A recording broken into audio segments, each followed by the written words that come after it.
బాలాజీ హాస్పిటల్లో అత్యాధునిక 20 పడకల ఐసీయూని ప్రారంభించిన రాష్ట్ర వైద్యారోగ్య శాఖ మంత్రి దామోదర రాయనరసింహ, తెలంగాణ పారిశ్రామిక మౌలిక సదుపాయాల సంస్థ చైర్మన్ నిర్మలా జగ్గారెడ్డి సంగారెడ్డి చౌరస్తాలోని బాలాజీ మల్టీ స్పెషాలిటీ హాస్పిటల్లో నూతనంగా విస్తరించిన అత్యాధునిక 20 పడకల ఇంటెన్సివ్ కేర్ యూనిట్ను మేనేజింగ్ డైరెక్టర్ డాక్టర్ శ్రీధర్తో కలిసి ఘనంగా ప్రారంభించారు. గతంలో 9 పడకలతో సేవలందిస్తున్న ఐసీయూను 20 పడకలకు విస్తరించడం ద్వారా అత్యవసర మరియు క్లిష్ట వైద్య సేవల సామర్థ్యాన్ని గణనీయంగా పెంచినట్లు ఆసుపత్రి యాజమాన్యం తెలిపింది. ప్రజలకు సురక్షితమైన, ఆధునికమైన మరియు అందుబాటు ధరల్లో వైద్య సేవలు అందించాలన్న మా నిబద్ధతకు ఈ విస్తరణ నిదర్శనమని తెలిపారు. 20 పడకల అత్యాధునిక ఐసీయూ ప్రారంభంతో బాలాజీ హాస్పిటల్స్ మరో కీలక మైలురాయిని అధిగమించిందని, భవిష్యత్తులో కూడా నాణ్యమైన మరియు రోగి కేంద్రిత వైద్య సేవలను అందించేందుకు కట్టుబడి ఉందని ఆసుపత్రి యాజమాన్యం పేర్కొంది. ఈ ప్రారంభోత్సవ కార్యక్రమంలో బాలాజీ హాస్పిటల్ వైద్య బృందం సిబ్బంది పాల్గొన్నారు.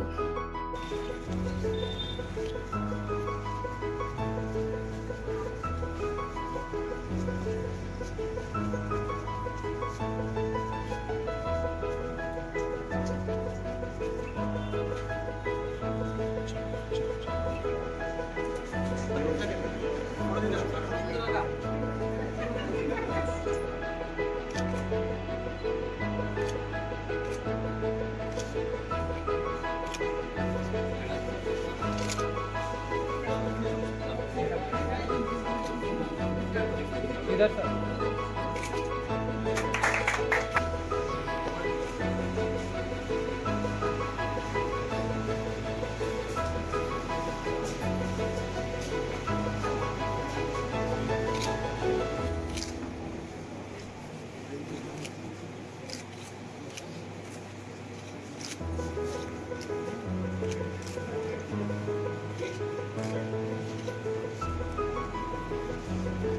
right.